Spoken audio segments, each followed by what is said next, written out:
Why is it that most of us find it so difficult to find our passion and live our dreams, even though there are thousands of self-help programs and therapists out there teaching us strategies for this very thing? Is it just that these programs aren't very good?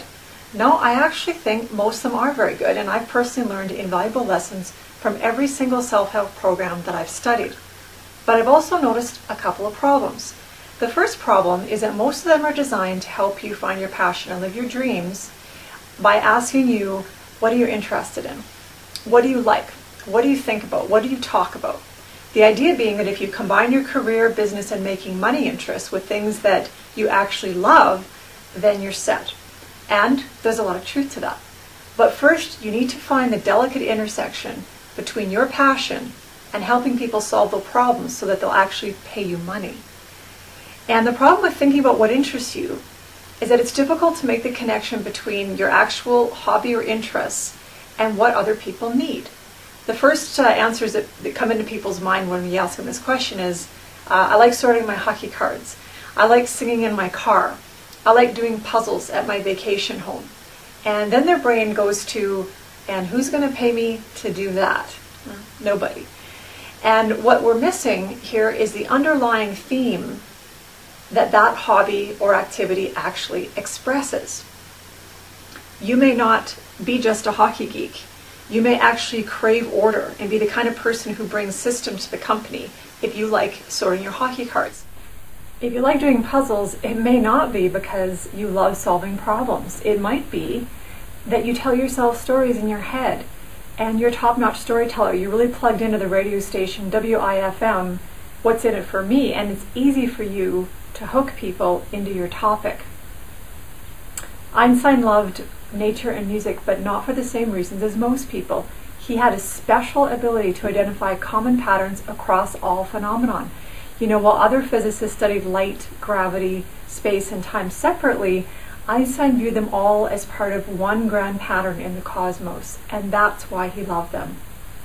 Now, the second problem with most self-help programs is that they try to help you get over your fear of actually pursuing a passion, assuming you have some ideas about what it is, using basic positive thinking techniques such as goal setting and visualizing, practicing the law of attraction, or the old-fashioned fake it till you make it, feel the fear and do it anyway.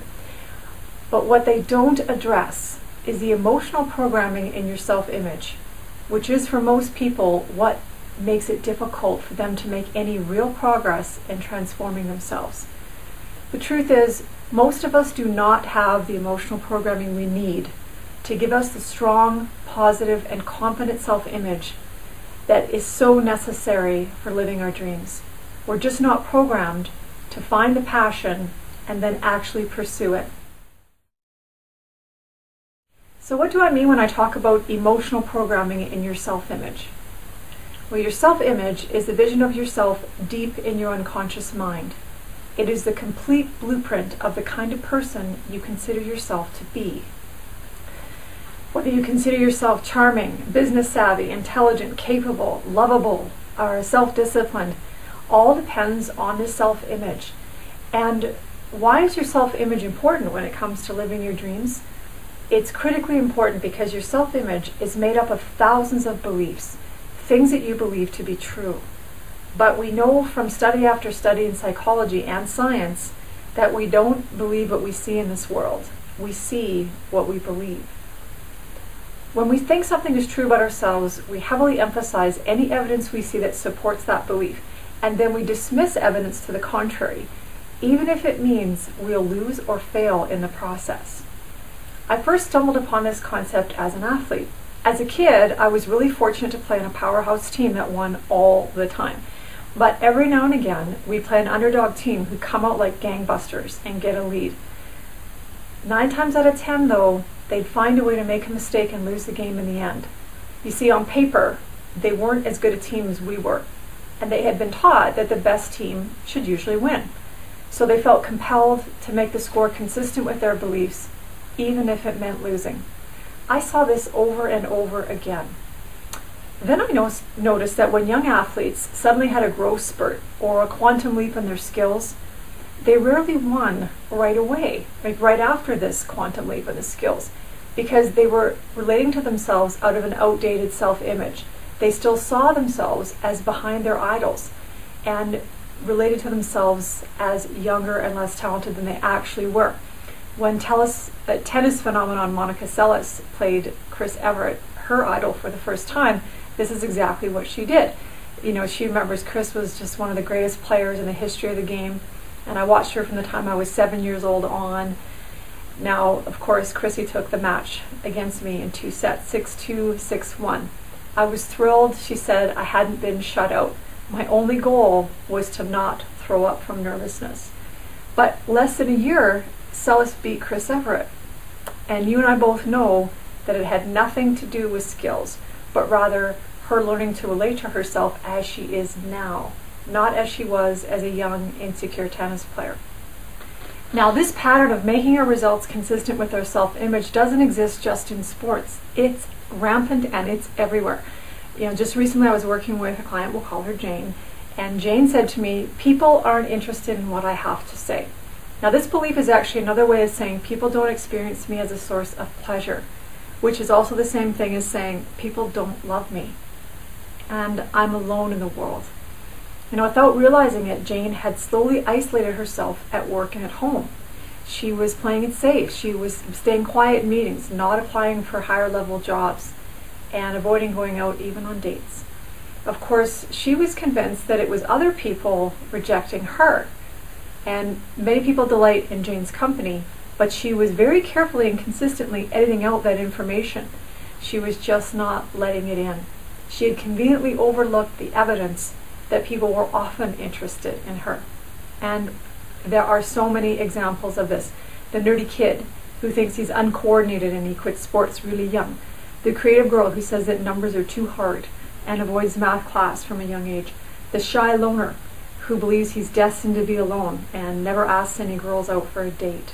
The bottom line is, when we believe something to be true about ourselves, we bring all our actions, emotions, and decisions in line with this belief, in line with the self-image, even if it means sabotaging our success and our happiness. And this is why the self-image is the master operating system of the psyche. It's made up of thousands of beliefs about ourselves, and they govern every emotion, every decision, every action, every behavior. Just as the unconscious mind controls our breathing, our beliefs in our self-image, within the self-image, control our success. It is the master system operating us in the background without us realizing it. We create our reality by adopting certain beliefs and conclusions, and then filtering out any evidence to the contrary. And of course, once that belief is firmly in place, we reject any ideas that are inconsistent of it. And I believe we do this because one of the greatest needs in the human psyche is congruency, consistency, and our need to be right, especially about ourselves. And this is why most self-help programs are not that effective. They're very superficial from this perspective. The vast majority of them teach you strategies like I said, goal setting, positive thinking or optimism, and the law of attraction, which are all excellent strategies. But what they don't teach you is how to emotionally reprogram your self-image so you can use these strategies effectively. Once your self-image is in line with the goal and the passion, you can use these strategies very, very well. Have you tried to drive your car with a parking brake on? You know, you forget to take it off, you forget it was ever on in the first place, and you try to drive. It's a really strange feeling because you're trying to move forward and get where you need to go, but the car is fighting you completely. You're moving, but on some level, you know something is very, very wrong. You're straining, you're pushing down on the gas, and it just isn't working. And trying to take action on our goals, even really simple goals, is like resisting gravity when the self-image isn't aligned.